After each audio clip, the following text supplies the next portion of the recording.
All right, so folks, if you could come on into the sanctuary for our sort of our big three here. So I think, as many of you have already sort of put together, so much of the kind of intellectual engine that Paul has been kind of weaving and moving around has been the work of Jonathan and John. So we decided it would be great to sort of get you three on a stage and maybe a sort of, you've heard a bunch of things, you've said a bunch of things.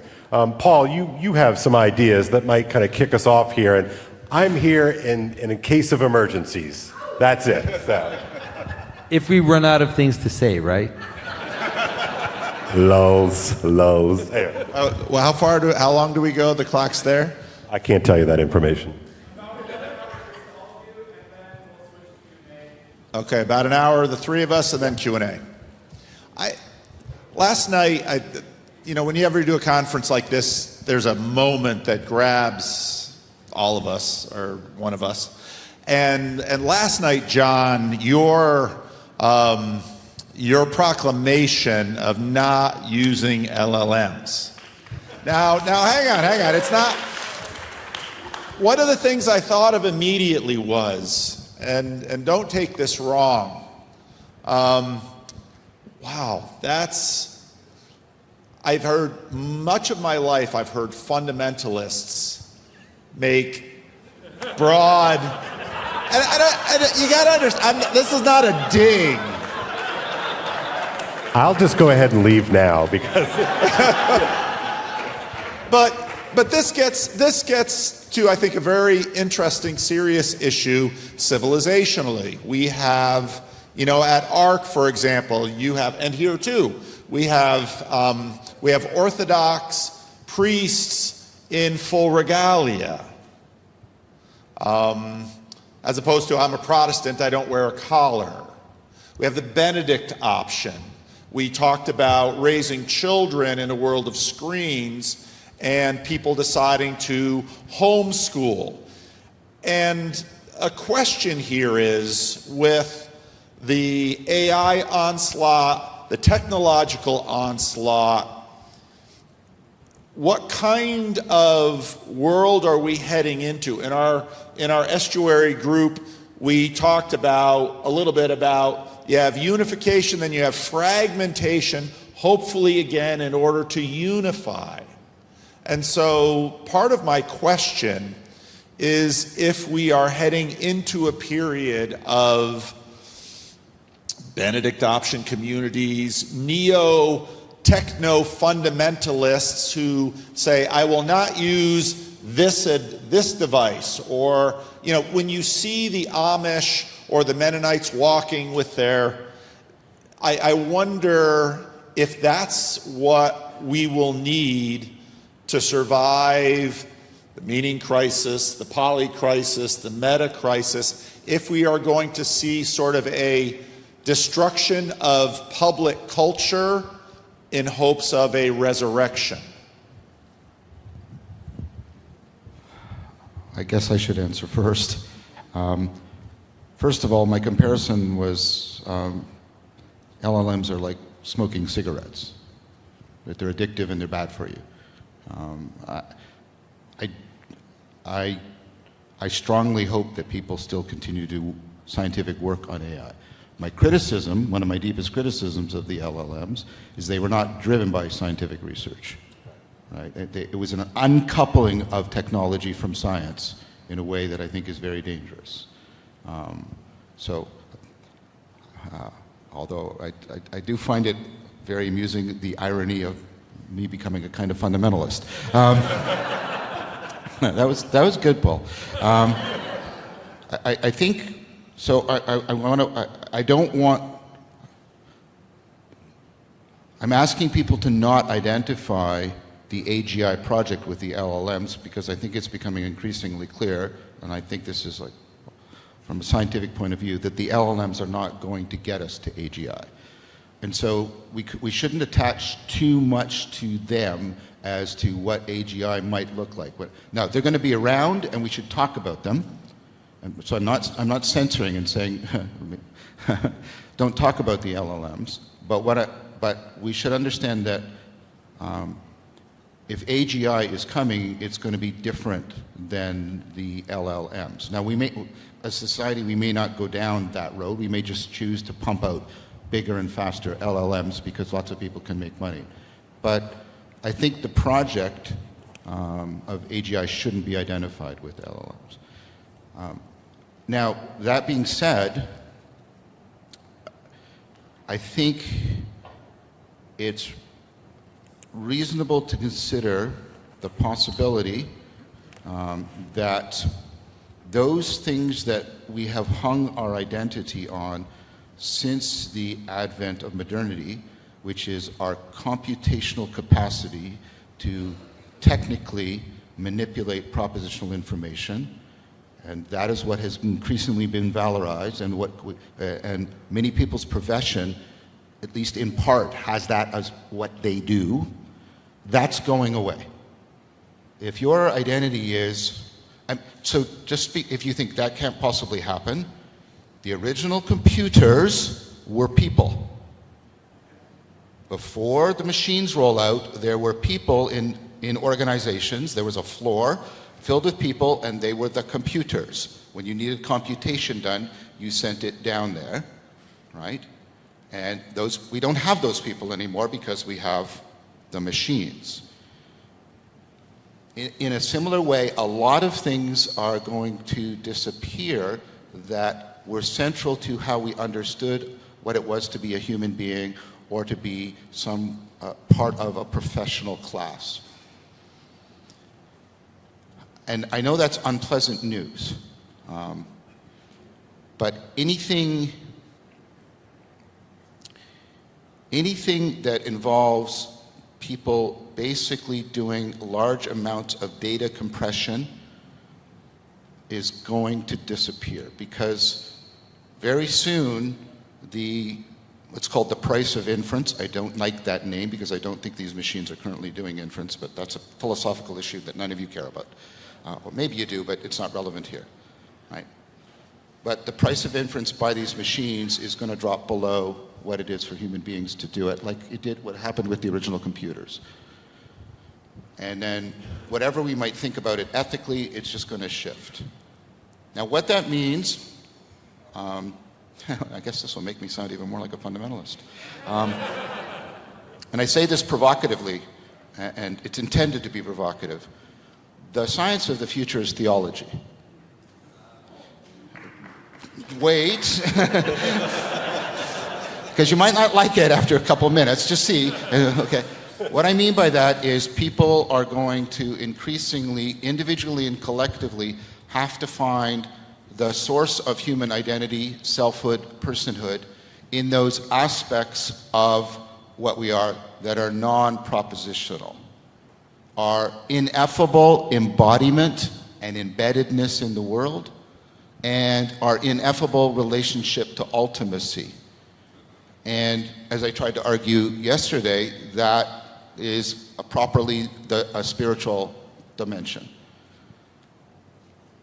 And so theology has been the discipline that has tried to give us the logos of the theos, of the spirits, of the gods. And we're going to have to try and understand what does that access mean, because the way we have understood human beings, especially since modernity, is, well, what have they calculated, or what kind of calculations do they run? Now I know we've had art and the romantics, but I'm trying to talk about the culture sort of in terms of its central momentum. Now, that being said, so that's the part you would like to, maybe you wanted to clap for.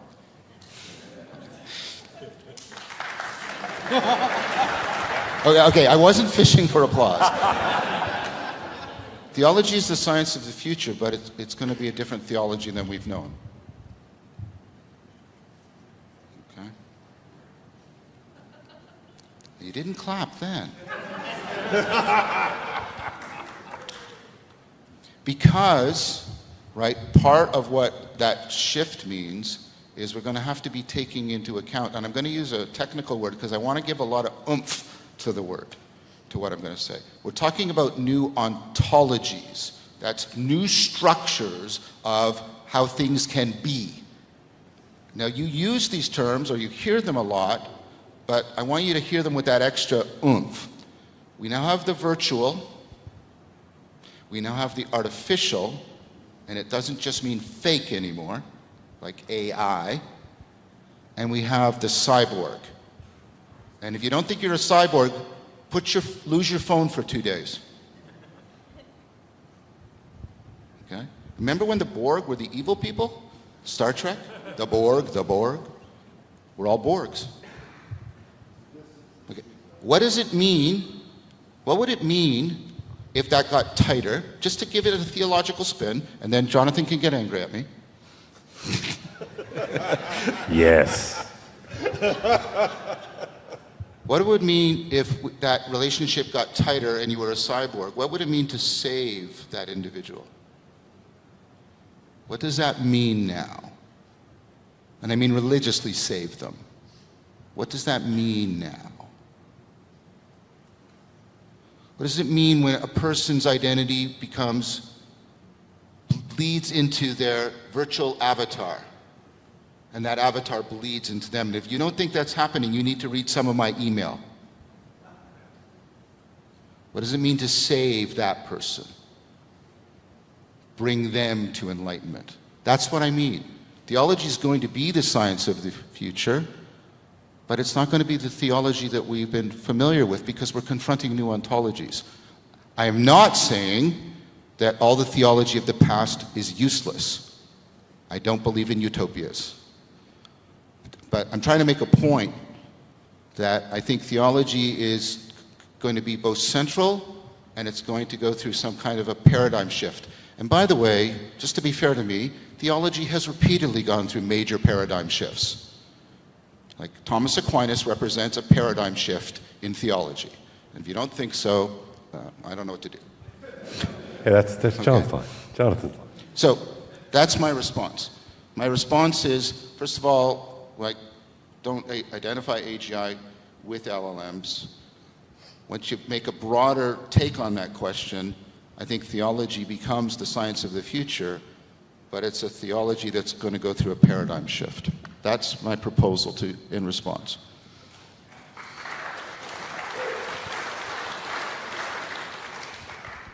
All right.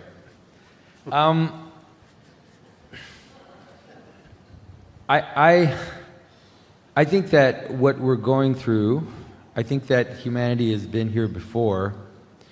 I don't think that what's happening is fundamentally new.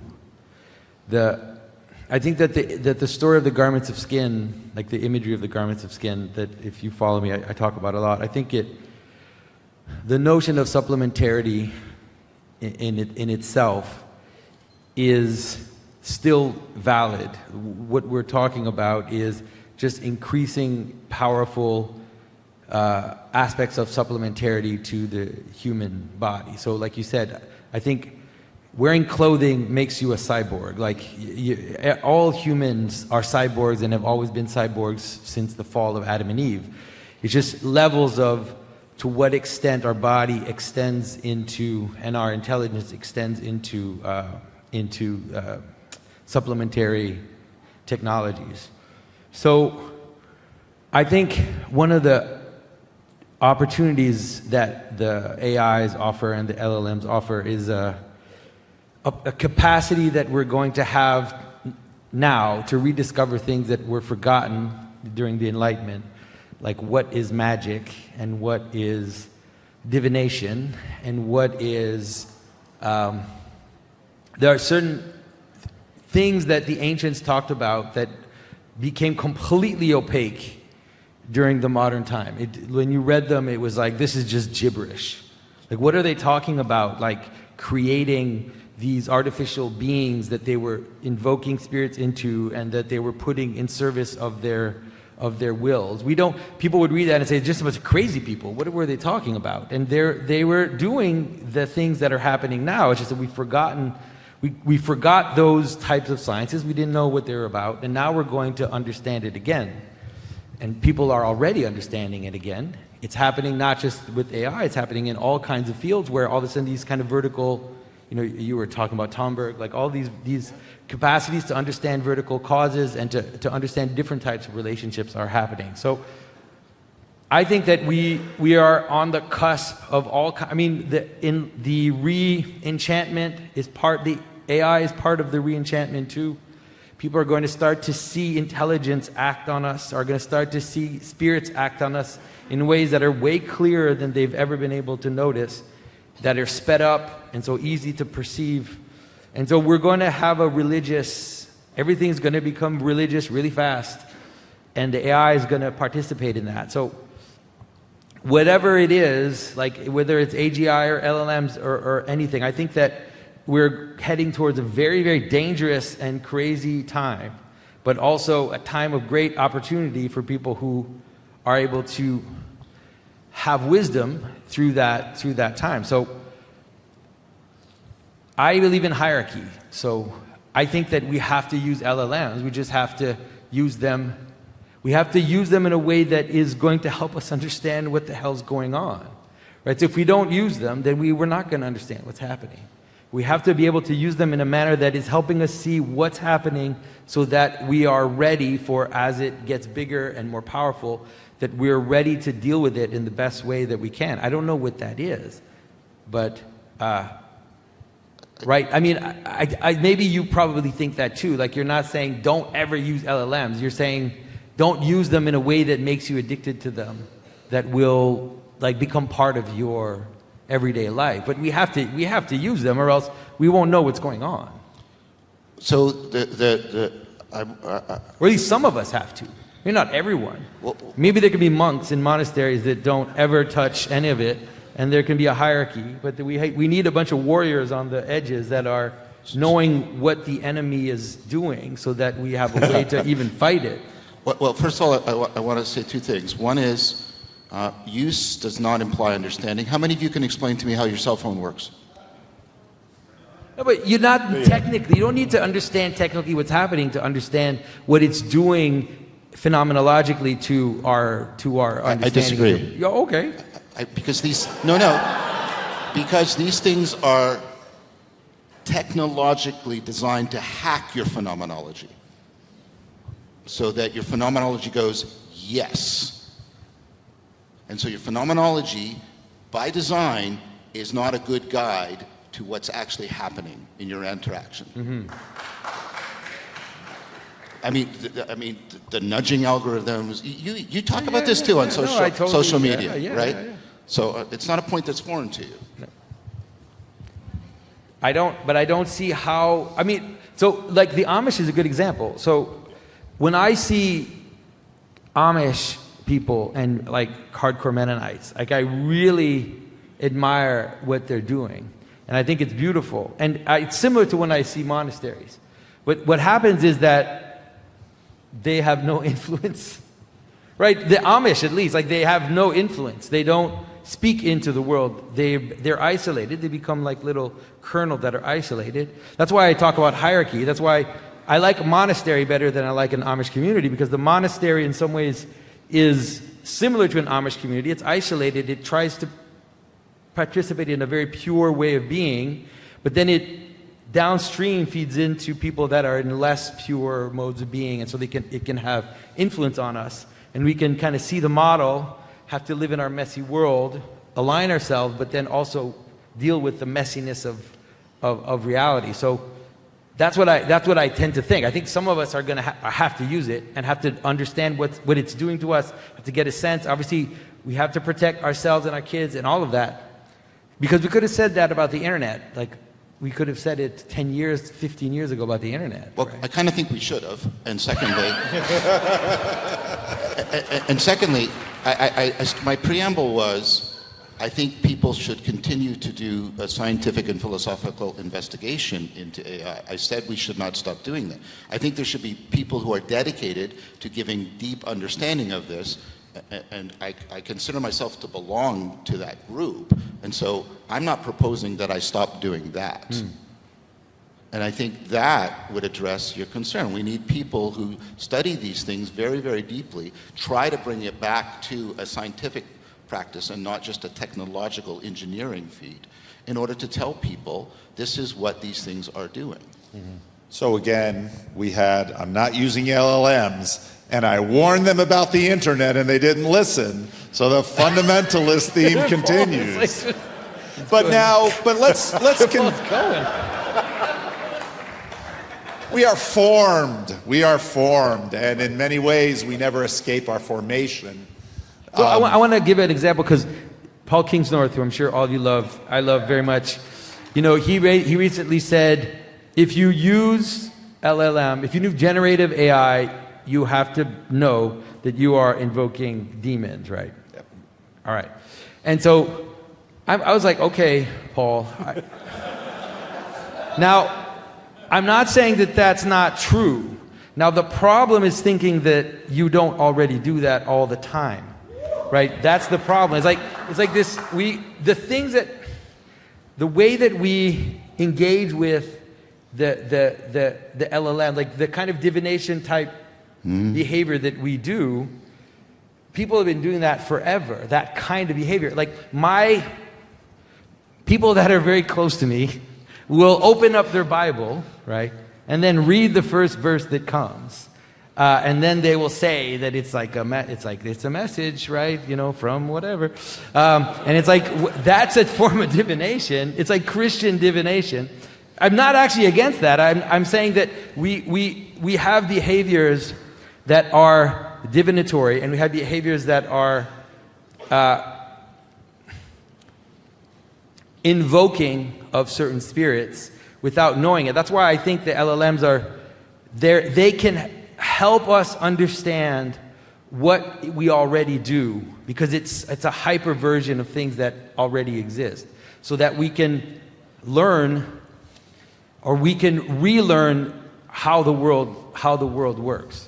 Does that make sense? Yes, I understand, and I'm not knocking your fundamentalism here. I agree with some of it, but it's to bring in let's say the post-war consensus. We have been operating as a culture within a container that, again, recently, quick definition of religion: that which is highest and how to get there.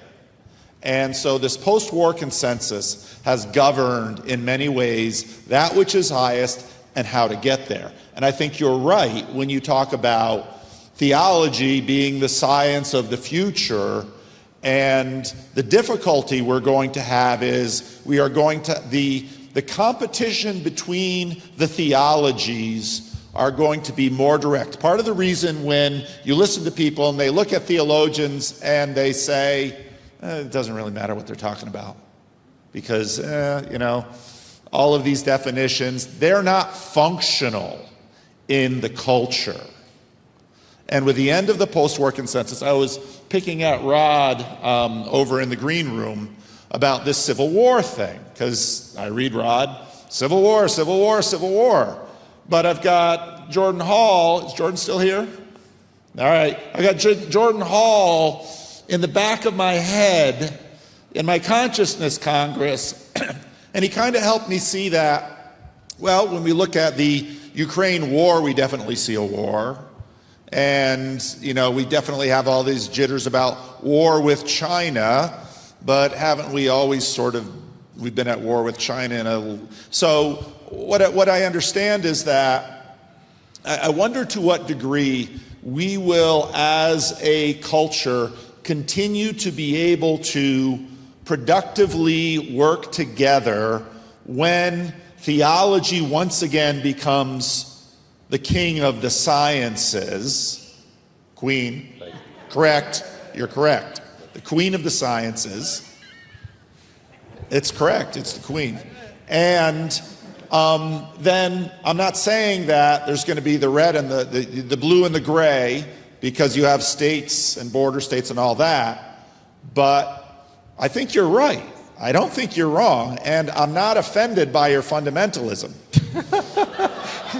So here's You're my enjoying wound, this, here's the Paul. salt. This is really, Just but I think, twist. I think this is where, I think in many ways, when we're talking about where this is going, and for me, part of why I value what we've done here is all of the gods that we're bringing into the little groups are pretty small at this point. And I wonder how they grow, and yeah, so that's what I'm seeing. So I want to try to respond to both of you, because I don't really I especially don't disagree with you about the way, I mean, that was part of my argument yesterday. What we're going through is making stuff that used to be either ridiculous or, what was your word, gibberish? Now, wow, this is actually rational to think this way again. I agree with that. But I guess my concern is differences of degree become differences of kind, or you fall into fallacious reasoning, right? So, sorry, 1 minute of technical philosophy, okay? Okay, this is called the Tsiraides paradox. Here's a heap of sand. I remove a grain of sand, it's still a heap. So removing 1 grain of sand from a heap will not turn it into not being a heap, which means I can remove all the grains of sand and there's still a heap there, which is false, right? So differences of degree have to become difference of kind, or you technically fall into a fallacious mode of reasoning. I agree there is, right, there is a continuum between what these are and what has happened. I acknowledge that. And I think that even provides us with what you're doing, which is let's go back and get some resources from there to deal with this. I think that's part of your proposal, at least. But I do think differences of degree become differences of kind, and like the atomic bomb is a weapon, but it's different in kind from any weapons we had before, because no weapons we had before could destroy the entire world. AI is an atomic bomb. It's not a rifle replacing a musket. It's an atomic bomb that's going off right now. That's what I'm trying to say. And so I agree. Well, if it's an atomic bomb, then why is telling people that they shouldn't use it and make any difference at all in something that is basically so huge that if we don't try to deal with it or engage with it, we're not like it's still going to happen, right? It's still going to, I mean, the atomic bomb is going off now. Yes. Right? So what do we? So first of all, my recommendation was not trying to stop the atomic bomb. Yeah. My recommendation was don't bring the radioactive material into your house. Okay. Right? which we that was my recommendation. We figured out that this stuff is actually really toxic and we shouldn't be near it on a regular basis.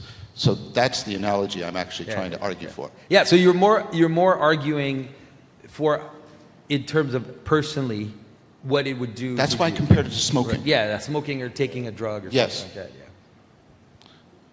Yeah. On the other side, I do think we should.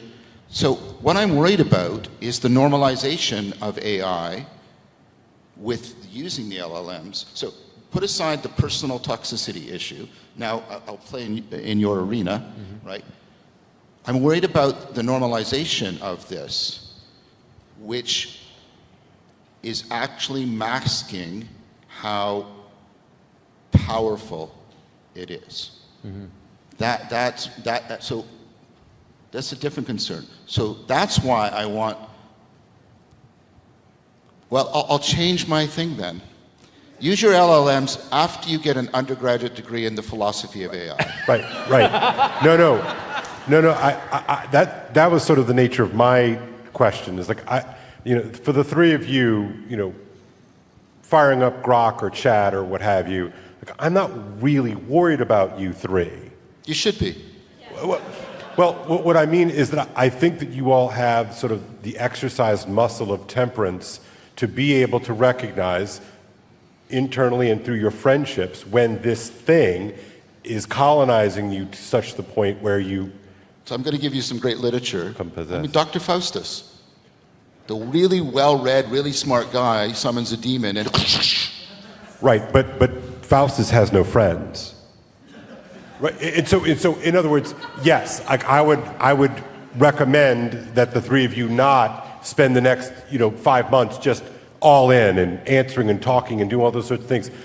My bias is always I am not concerned about me. I don't use it. Okay, let's make it more But dangerous. my kids. Oh, yeah, I'm going to make it more dangerous. This AGI is going. You're going to have friends that are not people. It can make that right now. Yeah. It can make that right now. You'll be.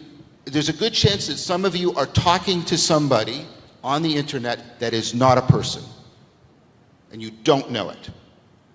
And that is going to increase suddenly and significantly. So the difference is these AIs can give you friends. Yeah, I agree. But the not my kids is really important. Because again, back to the question yesterday about raising kids, we are going to see siloed communities of AI fundamentalists on both sides. And you know where one of those siloed community is? Silicon Valley. Because the people that make these machines isolate their kids from the tech. Because they know. Because they know. That is a growing phenomenon. Yes. But now if we take this back and we understand, we had a great question about fundamentalism. Because that's kind of what I'm getting at here. Because to have a community with a hard no on something, the Amish have a community with a hard no, and that hard no begins to define the whole community. But they do have a process. They do. They use generators. Yes. But what I see, it's interesting because I think we're going to see various fundamentalisms because some people are going to notice they're taking radioactive material home to the kids. And we're going to be watching different segments process this. And this is going to be religion. This, in fact, is already religion, and in some ways has always been religion. You mean like purity code kind of thing? Yes. Yeah. Yes. Okay. And so my question is, what do you think about that? Because, I listen to both of you, and do we use it? Do we let our kids use it? When I listened to your no, I thought about the Christian Reformed Church and things like movie going. So in the 1920s, the Christian Reformed Church said, worldly entertainment, gone. No card playing, no movies, no dancing, and many communities did this. Sabbatarian, we have hard rules, like no LLMs, there's a hard rule. And that defines our community. And we have old communities coming into post-war consensus communities. I look at the Orthodox, the rise of the Orthodox we're seeing now. And that's a fascinating experiment to me because all these different rules. And I think this is where we're going. And then I think about the Civil War and what wars are. And I think about, when the Christian Reformed Church took down that rule about movie watching. I remember my mother-in-law wasn't Christian Reformed. She would never go to a movie theater because that would spoil her testimony as a fundamentalist Baptist. But when I'm sitting in her living room, she's watching it on TV. And this is where religion and technology, and of course, I as a seminary student said, what's going on, Ma? You don't go to the movie theater, but you watch it on TV. What's the difference? And all of these questions about, well, what is a movie? Every time you search on Google now, what's giving you that search result? Increasingly, yes, it's an LLM. Yep. So, no Google. And so, I'd like to know more of your thoughts on hard lines and gradual slopes going into the future with respect to these things. Should we say, we're going to have a community, our own Benedict option community of no LLMs? Okay, but to be fair to me, my example... I'm not attacking you. No. Sorry, that's a phrase. Okay. That means I'm going to argue on my own behalf. Okay. That's all it means. It doesn't mean you're being unfair to me. Okay. Sorry, that's from my professional arena. Sorry. I'm going to argue on my own behalf, which is the analogy I used, like, I've used two analogies, and I'm trying to keep them apart. One is when we're talking sort of corporately, like all of us, and that's the radioactivity atomic bomb. But the example I gave was smoking. And we didn't ever pass a law, no smoking. We just kept educating people that you shouldn't smoke, and smoking has gone down. And smoking has disappeared from movies and things like that, except when we want to show a character, like in Slow Horses, that's broken down in some way, or right? And what we do is we try to tailor like that kind of education to our best knowledge of how much is this harming people and how much. Smoking, by the way, is beneficial.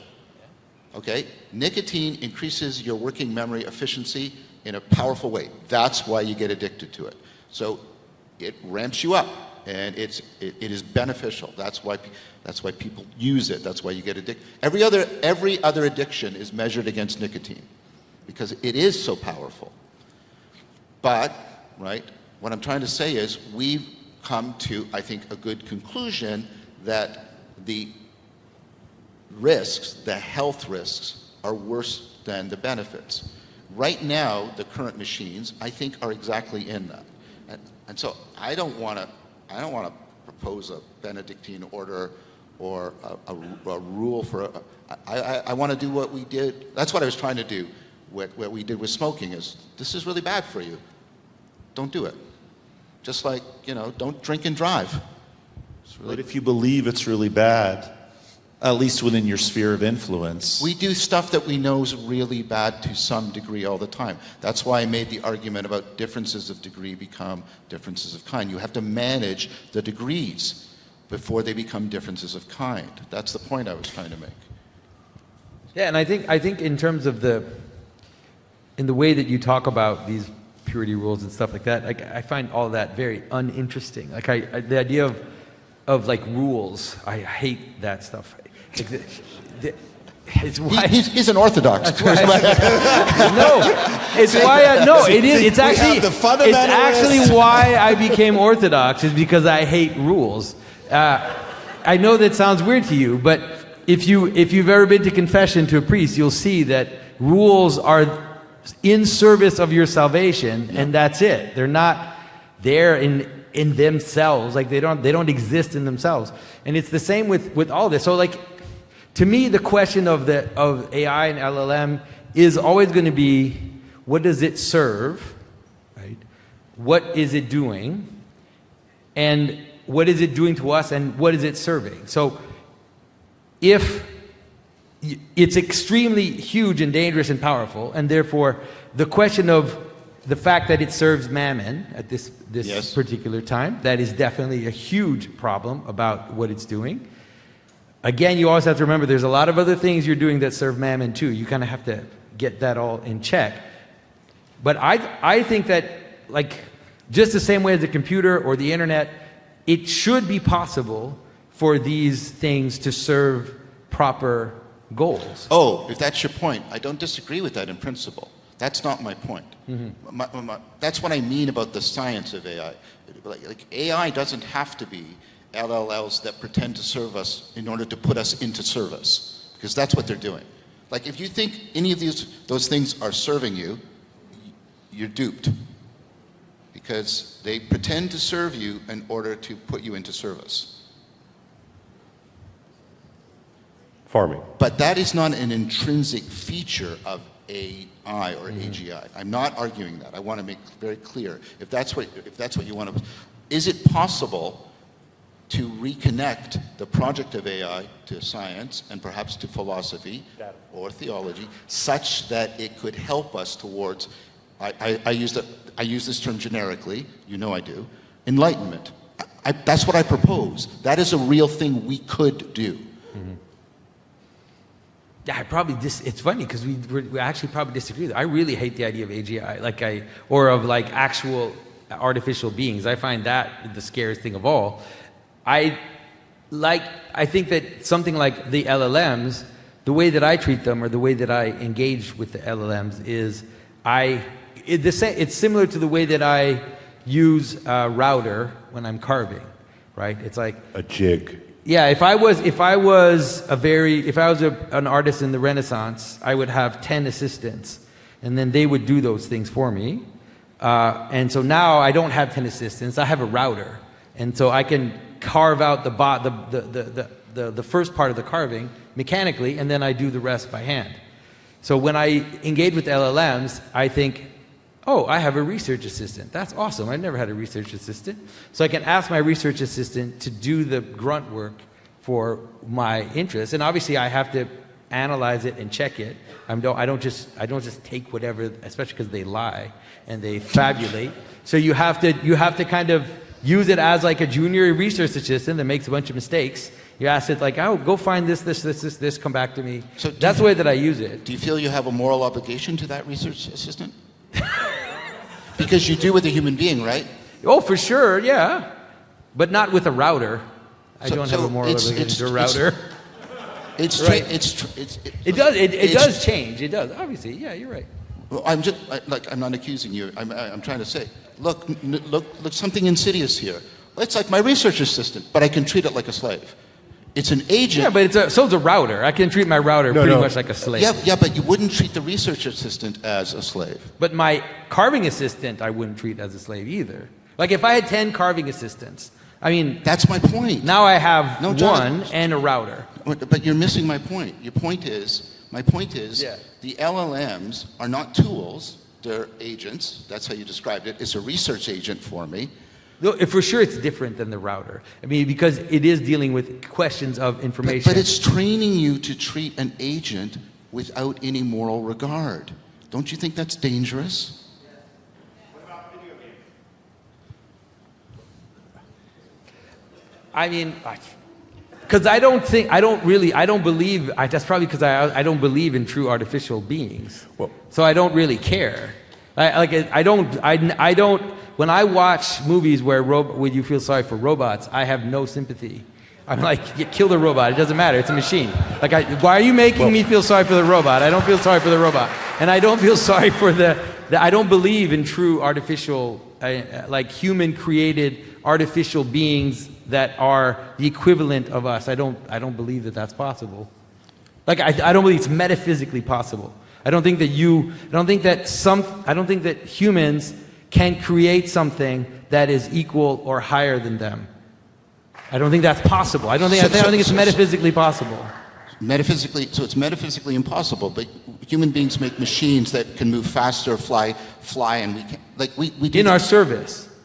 They don't do it on their own. They don't want anything. That's shuffling the deck from the bottom. No. You claimed something was metaphysically impossible, and then you shifted to a moral point about whether or not they're in service. We can make machines that are better than us on all kinds of domains, and now you're reserving in like cognition. That's the one place where this can never happen. I don't see why. Well, because there's one person that wants something and is moving the parts, and then the others are parts that are moving. Right? That's a huge, to me that's a massive difference. Like, I want something. Sorry, I want to press on this because you brought up a metaphysical points. We don't build these the way we build machines. Mm-hmm. We put together a system that self-organizes beyond our control or understanding so that it becomes an entity unto itself. I agree with you that it's not currently a mind or consciousness. I'm not saying that. But it's not like a tractor. We don't put it together that way. It's not assembled from parts. It grows, it comes into being much more like the way a living thing comes into existence. But when we built IBM, or Ford, or any corporation, we sort of did that too. Yes, and when we did that, yes, I agree. In fact, civilization this is Jordan Hall's point. Civilization is built, look, civilization is really bad for you. It's really bad for you. I'm going to turn into some Luddite right now. It's fundamentalist. I'm going to find you in a cave on a mountain soon. Yeah. It's really bad for you. Disease, crime, pollution. Why civilization? Because all of those horrible costs are outweighed by the fact, and I argued this yesterday, that collective intelligence has power and the ability to gain access to information that it's a synergistic work effect. Yes. Now take that, which is good, and multiply it by a factor of 10,000. That's what I'm talking about. It's not like putting a tractor together. And also, obviously, I think AI is dangerous. I've said it like 1,000 times. I think it's the most dangerous thing that is happening to us right now. It is clearly the biggest crisis we're facing is AI. But I also think that, I mean, personally, I think that I have to use it to know what it's doing, like to understand what it's doing to me and what it's doing to the people around, and I have to watch and see and pay attention to the person that's on the verge of mania, that's writing me and is, losing their mind because they think the GPT is a god. I think we're moving towards agreement. Yeah. You're not just using it then, you are trying to understand its functionality. You're trying to, and I mean this like in a broader sense, you're trying to take a scientific stance towards it. You're trying to figure out, how does it work? What are its causal powers? How does it affect Yeah, you? what is it doing to us? Again, I'll say, I never said we should stop studying AI. Can it be studied without putting it out into the wild to know what it's going to do? That's almost like a group of business people saying, well, let's study what a corporation or a government or something that looks like. Until you sort of embody it, or until it's embodied probably in a population, that study, I don't know. No, but I want to say something. I really do see, and then I'll be more a Luddite than you, like I actually do see a moment, but I'm not sure exactly when it is. I do see a moment when I will probably, depending on what happens, that I will realize, no, that's it, I'm done. I have to get out and pull out and not use the internet and not do all that stuff. Like I do see a moment where that will become necessary. I don't think it's now. I do see people that are doing it and think it's now, and I kind of have a little bit of respect for them, but I can imagine that would happen at some point where I'm like, okay, basically, if I stay in this has become a religious enterprise, and I'm worshiping something that I don't understand, or that I am serving some principality that I don't want to serve, and then. So would a test case help us here? In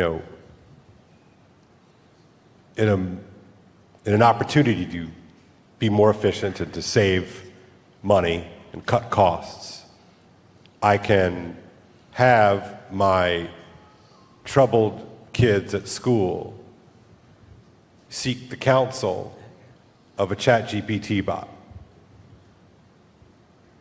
Where is the moral authority coming from? Because I feel, again, that's sort of why I was trying to say earlier, I'm not worried about you. I'm worried about its uses in the field, in the lab, of children. But Cale, that goes back to the thing I was doing with the research assistant. Yeah, Suppose you have the ChatGPT therapist, and because this has happened, and it talks your kid into committing suicide.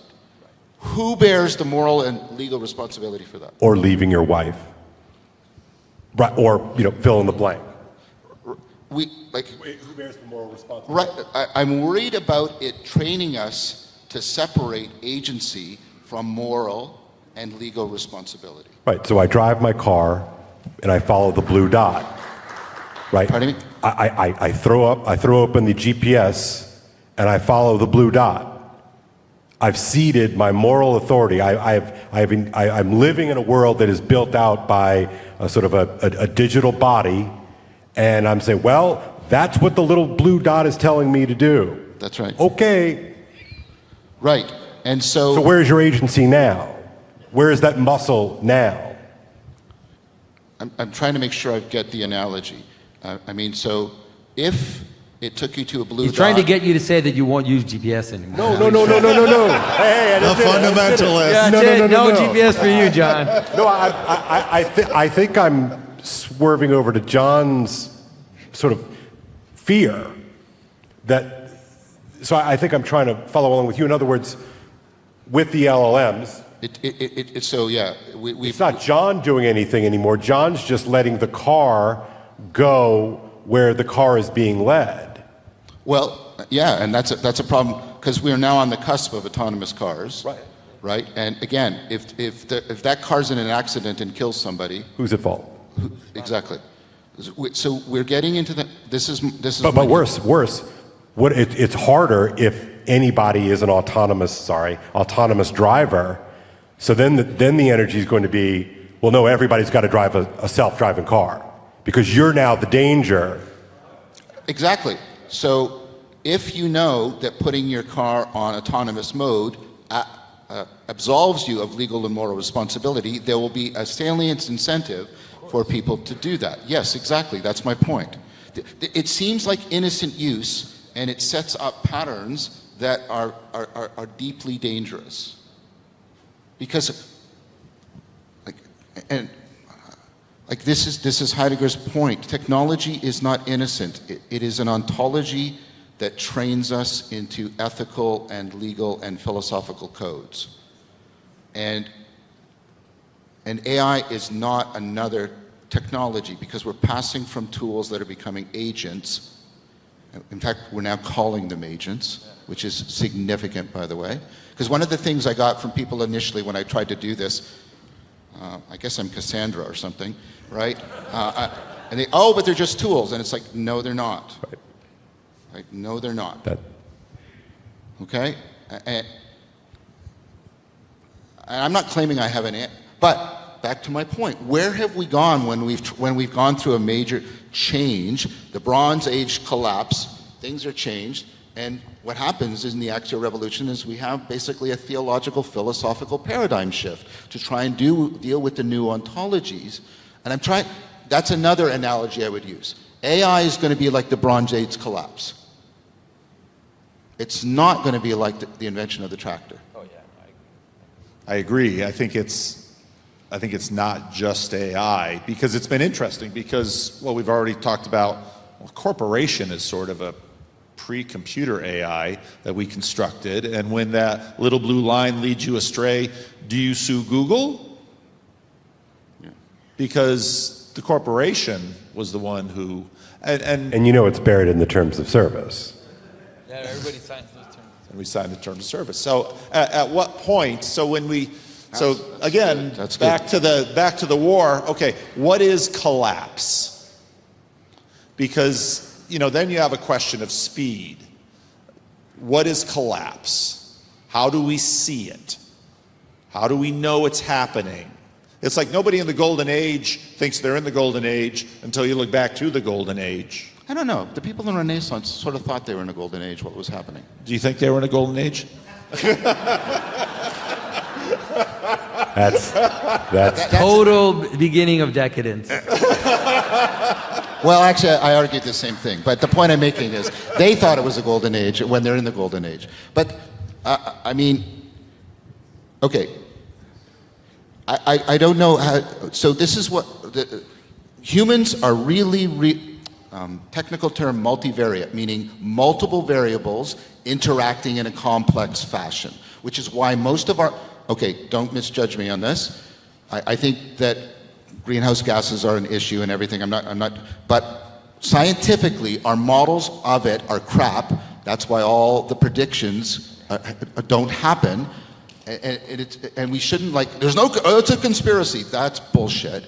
It's that it's multivariate. It's multiple variables. Okay, now, and one of the things I said when ChatGPT-4 came out 3 weeks after, they had all these graphs, and I said all those graphs are going to turn out to be false because this is a multivariate prediction.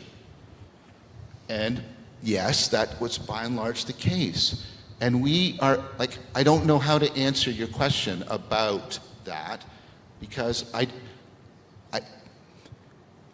don't know what the multivariate curve we're on is. And so what religious communities do is they find hard lines, and they build walls, and they establish identities. I mean, even the axial age, that revolution, I would argue we are in the middle of a revolution. We don't, I mean, Jess asked you such an interesting question about Job. He told me, I mean, was Job wise? But that's such a subtle question, because the whole premise behind the book of Job is that, well, how do you know that you're in the favor of the gods? You're in favor of the gods because you have many sons and daughters, and your flocks flourish, and all of your navigating, all of your wisdom, relevance, realization says, I do the sacrifice, I'm good to the men at the gate,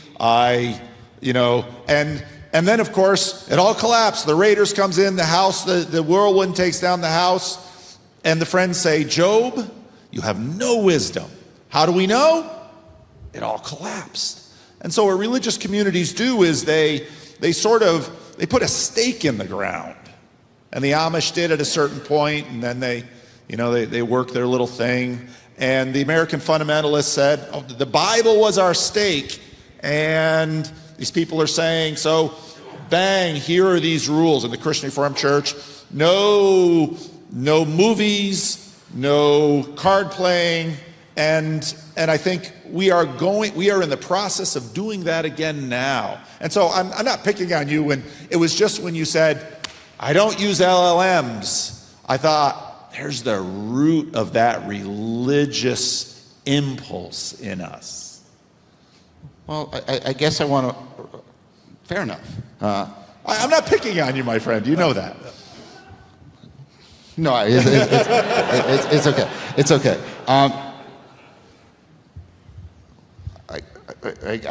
What I'm trying to say is we have gotten to a place where, because we have hyper-technology, that we have use that exceeds our understanding, and that has been dangerous, and that's part of Heidegger's critique. That's a very dangerous thing, and that's like here, and that's like here, and it's going to go like this. Yep. Fast. Very fast. And so one of the things, so on one level, you can just don't smoke. That's just advice because it's bad for your cognitive health. The other is we could put cultural pressure to say people should not use this in a way that is exceeding their understanding.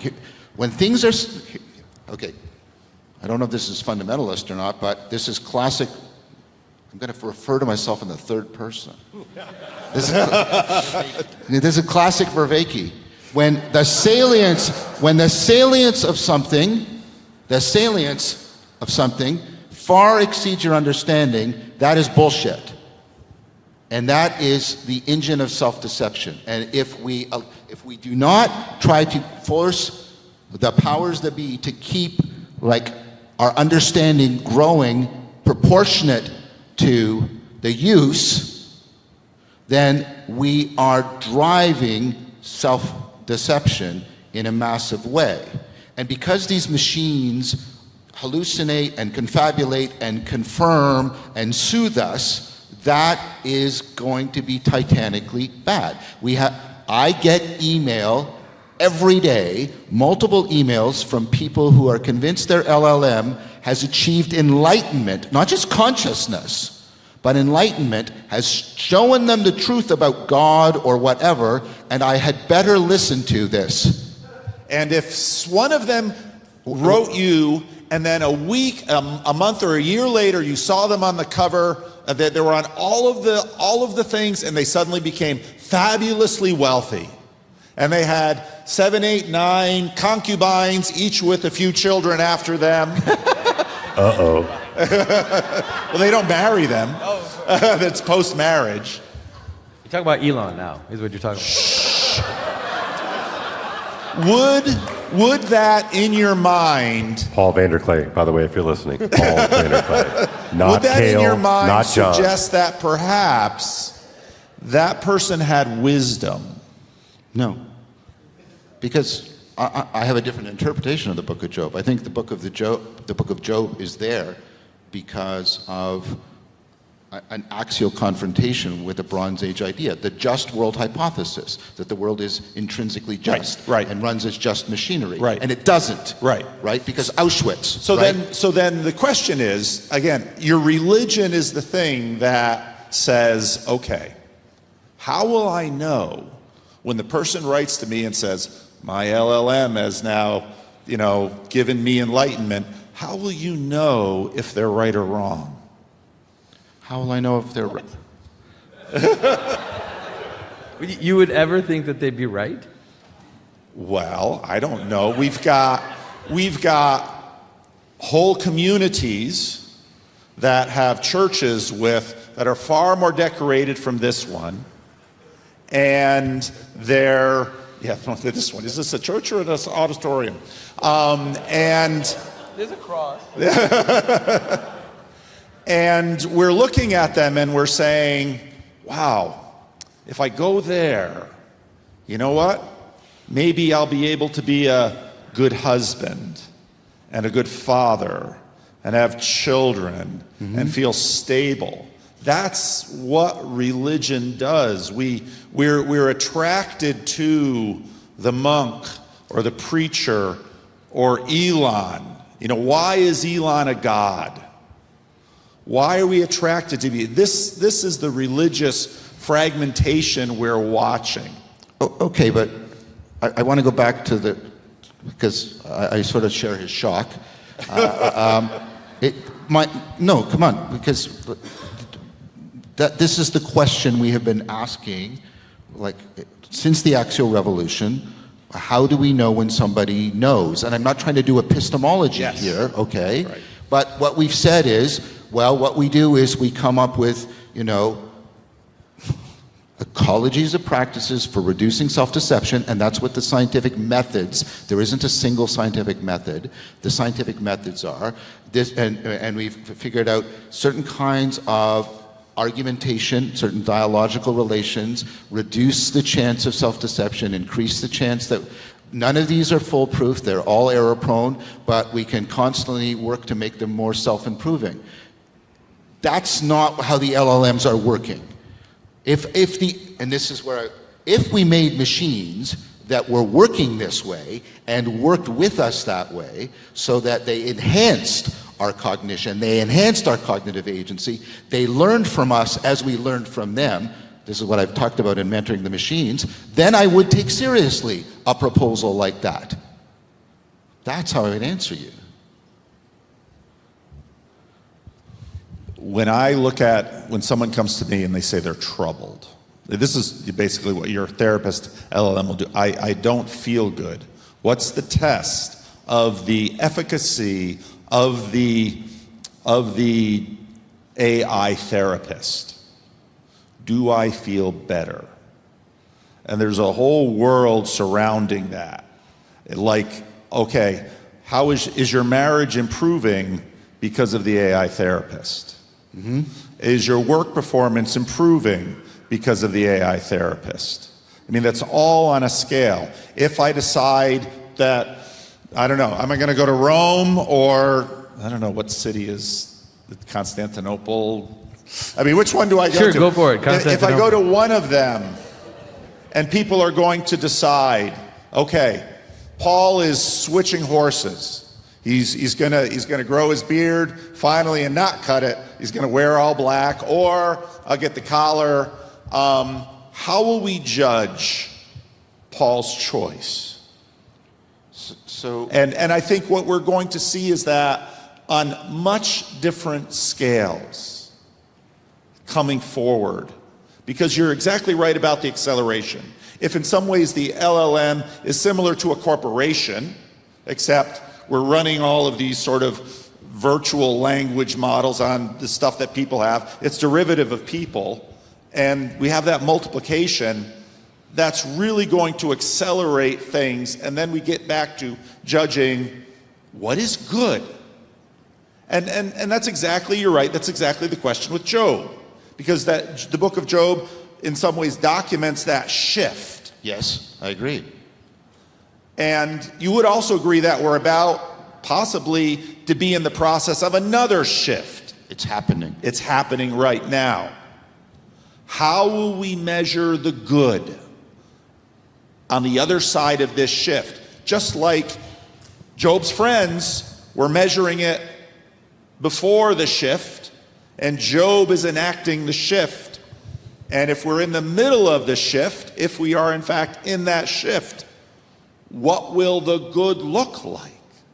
After the shift? Yes, because obviously for Job, with his house destroyed, of course, the end of the book, things are restored, and of course we sort of, can you really restore the children? I mean, you can restore the flocks, but can you really restore the children? So that nags in the book of Job. But if we're in the middle of such a shift,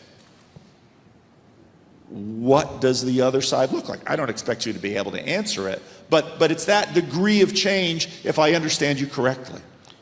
So I think we're in agreement, it's that degree of change. I think that's different from the therapist question, because the therapist question, one of the problems with therapy is it's a technology and we don't know how it works. Okay, let me justify that. Okay, therapy works. This is called the dodo effect. But the definition of works is within our religious context. No, I'm trying to make a point that the fact that we don't know how it works means we make mistakes in drawing knowledge and truth claims from the therapeutic context. So, let me sort of a scientific claim, or I would call it a fact, and a historical one. First, the scientific one. There is a wide variety of therapies. They have very different ontologies, methodologies, epistemologies.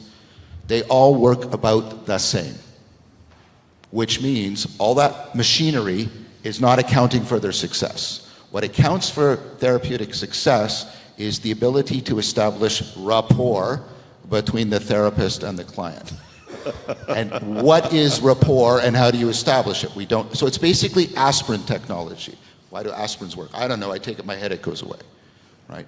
Now the problem with not knowing how it works, we did this in the 80s, and you're old enough to remember this. We had people discovering in therapy that they were abused as children. Now, you understand I'm not claiming that children aren't abused, right? Yes? Say yes. Okay. But people were losing their jobs and their livelihood because in therapy they were recovering memories of abuse that had been suppressed by the trauma.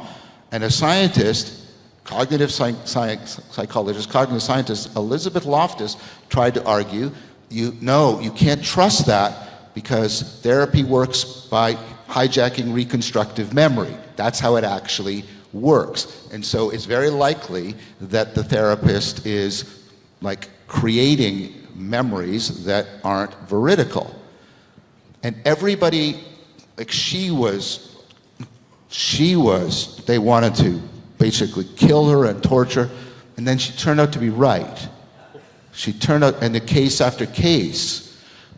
My point is, when we don't understand how it works, we will be continually tempted to draw knowledge claims and truth claims, like the people are emailing me, that will lead to very toxic results. Okay? And you judge that by the toxic results. Sure. You see that they can no longer hold their job. They're ruining their marriage. They're being alienated from their children. That's all the measure of success. So the toxic results, I guess, were opposite of success markers, but I get your point. Right. So if you're asking me, I'm hesitating because the dauntingness of the philosophical question you're posing, like you're asking, like, how do we, what's our sort of ultimate standards by which we evaluate if something is good or bad? Now, we can go from abstract to good or bad for people, and that's, I mean... On the other side of Job's friends, you have monasteries. You have men and women who are not having families. That's the measure of Job's friends of success. You have them praying all the time. In some ways, the monastic life makes no sense to Job's friends because of the shift. Because the standard of well-being, the standard of welfare, and in some ways, part of what the Enlightenment does is says, the monasteries, it's another, did we go back to pre-Job? When we looked at the monasteries and said, all these people in there, they're just praying. That's nothing. But again, your argument is we're at the cusp of another turning. Yes. So, but sorry, I was building towards a point, but we don't have a single measure. We have health measures, and then I agree with Rod. We should not use happiness as a measure. Happiness is a criterion. It's not a goal, right? If you're trying to find happiness, you're messed up. But you may have heard I've been arguing for one of the things that we really use to judge human beings' lives is meaning. And of course, the monks are getting that, and they're providing meaning for others. Meaning, and I've also argued this, requires shareable, correctable, mutual understanding. And so here's another way of putting it. If we keep going the way we're going, where the technology is exceeding our understanding, we will have no shared meaning about these machines. They will be undermining our sense of who we are, and they will be putting the meaning crisis on methamphetamines. The use of these machines is in no way innocent. Even the most, and that's a problem. Drinking tea has moral consequences. Peter Singer makes this point. There's nothing that's completely innocent, but we do try to make distinctions between things that could be catastrophically bad for the deeper aspects of our humanity, like meaning, right? And those that are more tolerable. Because if we tried to eradicate the negative consequences, we would probably create even greater negative consequences. Sorry, did that track as an answer? Oh yeah. Maybe I'm not being understood. I understood that. And I agree with you, because when you look at the new theology that is coming, as you see, which will be a product of this massive confusion that is underway now, and the evaluators, how we're going to decide who is the archetypal man. Elon now, because he's got corporations and he has many concubines and he has many children. It's fascinating to see how, in a sense, the pre-Job era returns. Yes. And how, in a sense, the new monastic, I still have yet to understand Jordan Hall's Bitcoin monasteries. So, I agree with you about the provocation, and I think what's going to happen on the way here are fragmented religious communities, but the theologies that articulate their religions are probably going to look similar to your instinctive reaction, which I'm not saying is unfounded, no LLMs. But there'll also be religious communities, which are already the case, in which you worship the LLMs. Yes. Right, but the theology of the Axial Age is fundamentally different from the theology of the Bronze Age. Yes. You look at the Egyptian theology, yes. and you look at Platonic And theology. you're arguing that the new theologies are also going to pass through That's right. a similar transformation. That's right. And you can't know that it's, I can't tell you how it's going to be better until we're there. It's like I can't tell you what it's going to be like to be a parent until I've had a child. Because even the definition of better will change. Yes. Yes. But again, I think we're in agreement then. Yes. And I'm worried that we're leaving you out.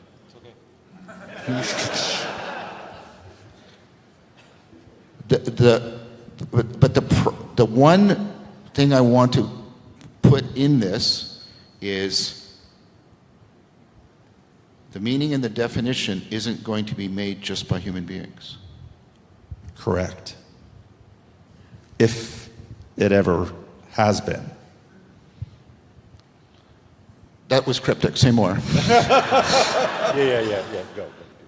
Because obviously, in order for this group to believe it, it has to come from a God, right? It comes from above. That's right. I don't know if it has to come from a God because, but something sacred. At least a functional God for them. Sure. And so the book of Job is about that transition. It's about the revelation. Because that's of course what the book is. And how does this go? I'm not expecting you to answer. But when I listen to you talk about this transformation, and when I look at the impulse of no, and when I look at what's happening very interestingly in religion right now, because I think when people have a limited menu in front of them in terms of how am I going to make sense of life? How am I going to work this? And wow, after the fall of the Soviet Union, whole new ranges of options became open in the West. Paul Kingsnorth is a fascinating example because on one hand, he is when it comes to technology, he's a hardliner. And he's part of a monastery. Those two things are not disconnected. And what I'm saying is, we're going to, and I doubt you disagree with me, but we're going to see very interesting mixes going forward. I agree. So I guess I have a specific proposal. So we can have we can have an exploitative relationship with the machines where we think we're exploiting them, but they're exploiting us, which is what we have, right? We can have a symbiotic relationship with the machines, or we can have a replacement. They replace us. Those are sort of the three options, I think.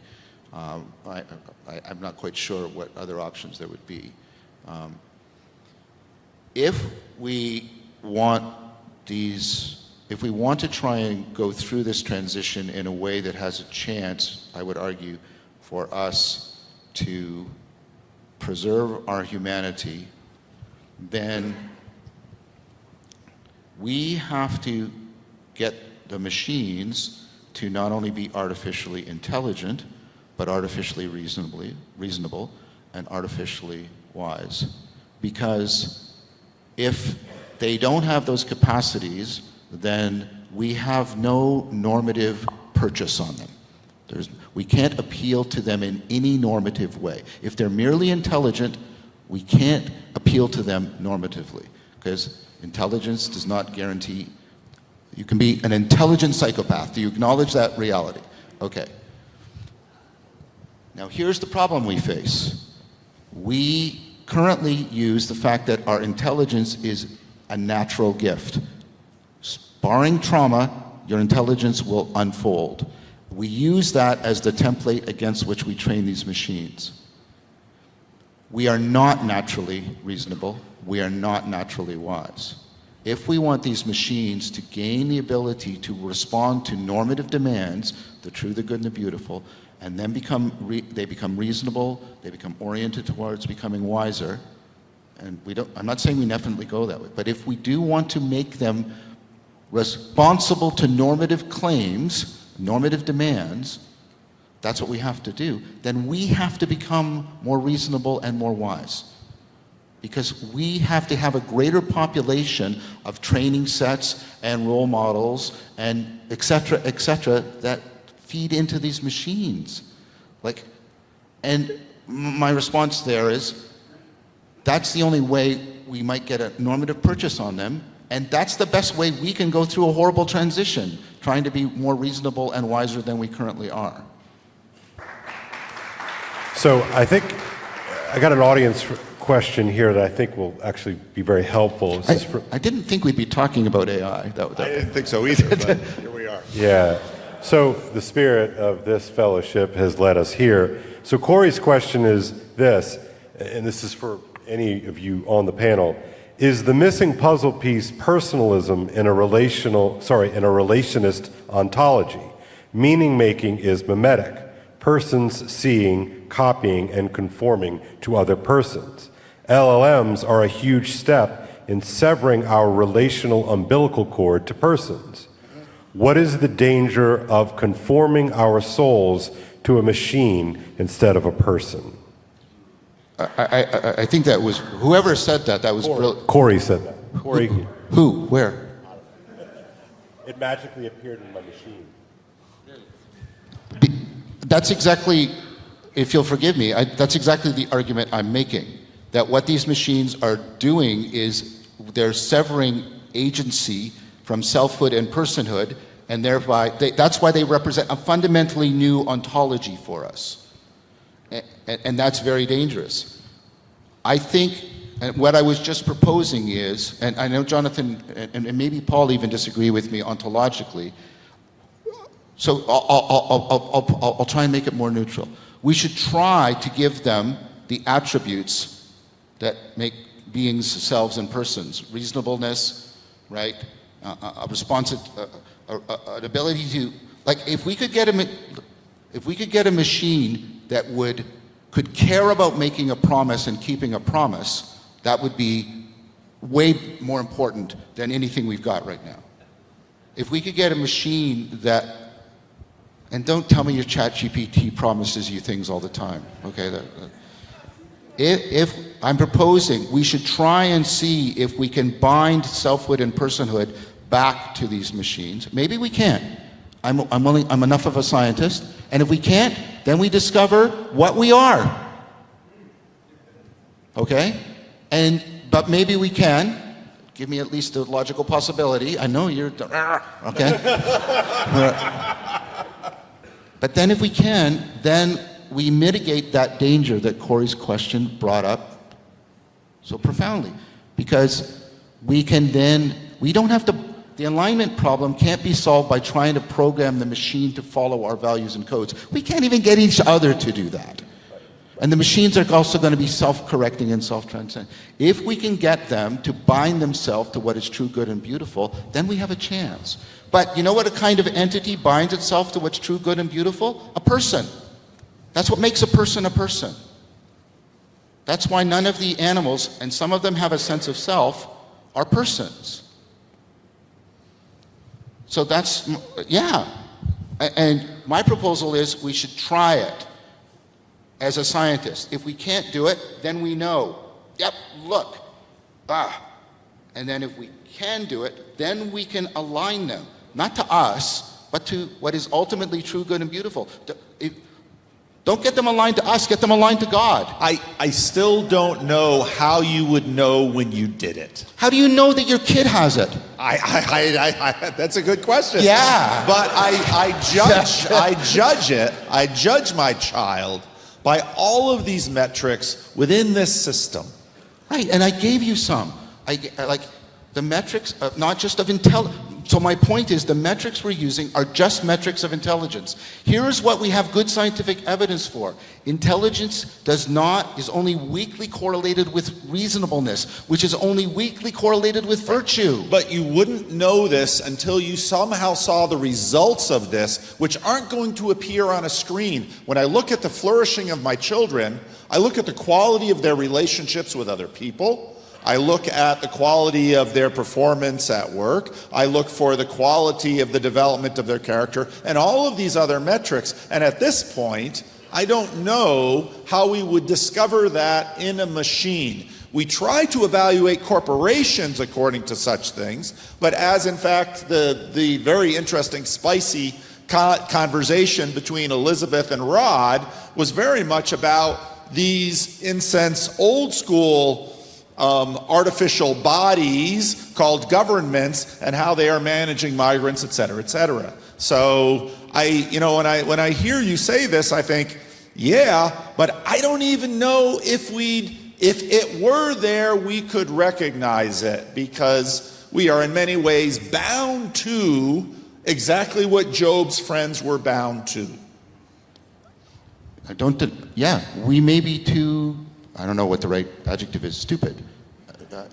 We may not be able to broaden how we apply those characteristics such that we could reasonably, not perfectly, reasonably evaluate if this machine has a capacity for rational reflection. But on the other hand, you don't want to make that an impossible task, because then, if it's an impossible task, you've never succeeded with your children. You have to get a set of criteria and stick to them. You can't keep sliding it around because you want to differentiate human beings from the AI. We have to use the same criteria. I want to say something.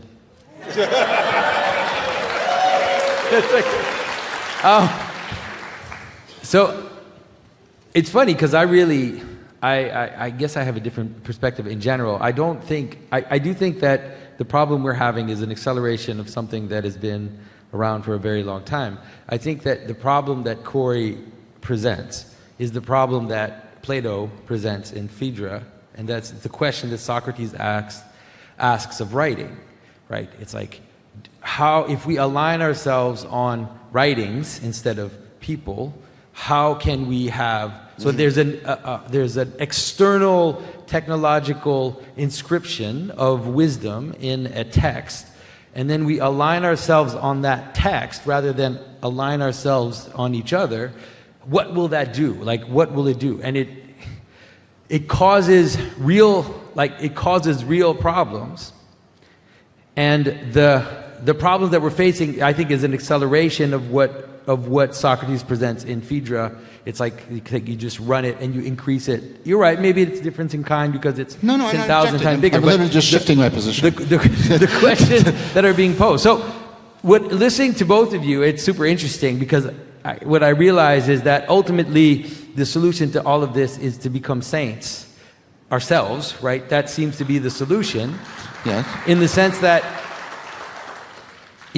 what you're basically saying is that we have to become better so that our supplement, the things that we make, are better oriented. That's right. Which it was also true, like when we're publishing books too. Like it's also true when we're, it's been true forever, right? I don't know. That's what my sense is of all of this. But we get really better all of a sudden at publishing books with the printing press, and then we get like the Protestant Reformation, right? So you again, but I agree with you. I agree.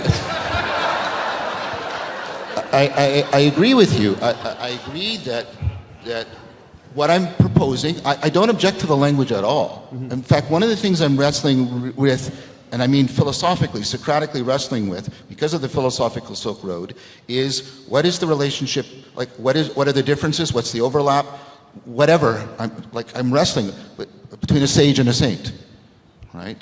And so, yeah. I mean, I'm fine if you want to use sage, that's fine. No. I'm not hanging a lot on that. What I'm trying to say is I'm happy with the word, right? Because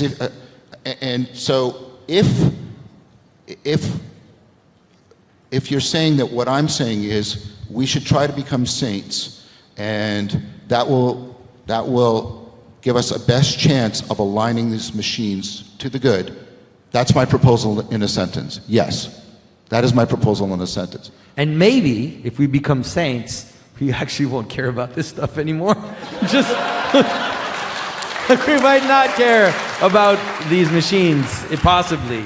That seems to me to be. It seems to me like the fact that we're here with these machines is downstream from a type of thinking which believes that power is valuable in itself, right? Our whole technological route has been this notion that increasing power is a good in itself, and so we're here. Like we didn't, obviously none of us brought us where we are now. We're dealing with it, we have to deal with it. I think we have to face it, but it seems like a society of saints would not make that mistake. The mistake of believing that increase in power equals increase in goodness. That is how my talk yesterday is relevant to what I'm saying now. That is how they are connected in my work. The fellowship of the Spirit is how you that is the incubator for saints. Because it's interesting, if you think about it, it's interesting that like a society that is become sterile is making artificial beings. Like there's all these correlations that are interesting, that in some ways we've stopped making people, and we've stopped making loving groups, and now we're making artificial beings. That's why I'm saying, like, if we actually came together and loved each other and were bound together, we maybe wouldn't want to make robots at all. Like, we just wouldn't care. Like, why are we making robots if we can make kids and love them and raise them? I don't know, right? It's not making in the same way. Like, there's something weird about the design. Certainly not as fun, yes.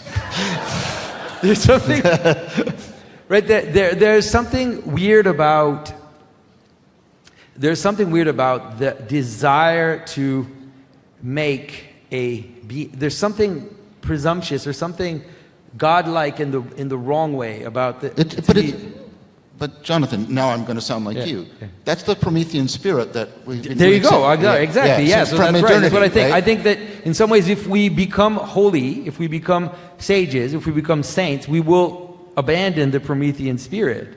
We won't want to go up there and get that fire for ourselves. So maybe I may be disagreeing with you, but I'm saying it's really urgent that we become saints really fast. All right. Do it. Huzzah, huzzah, huzzah.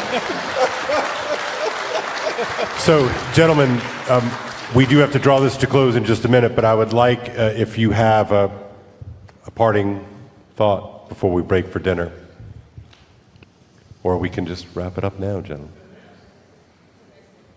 I want to say that I just want to say that I really enjoyed the conference. I enjoyed meeting all of you. And I can see, this has been kind of going on, right, since 2017 when all this started, and I'm happy to see these types of meetings, because I do see that in some ways, the way that John talked about using the internet against itself, right? It's like using YouTube to get people to go to church and to have families and to meet in real life and to have true friendships, and I think this is an example of that actually happening. So it brings me joy. Now we do have one post-dinner event, so I just want to reinforce and say thank you. Many of you have come up to me and thanked me, and many of you have been giving me feedback that I seem different than I used to be, thank you for giving me that feedback.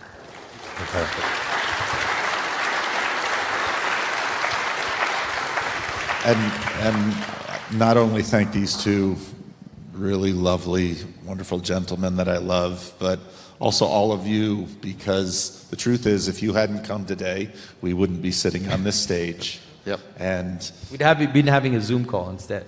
That's right. But the fact that you listen and you care, and I know you listen and you care because after we get off the stage, you're going to have all kinds of ideas. And so thank you. all right, thank you, gentlemen. All right, folks.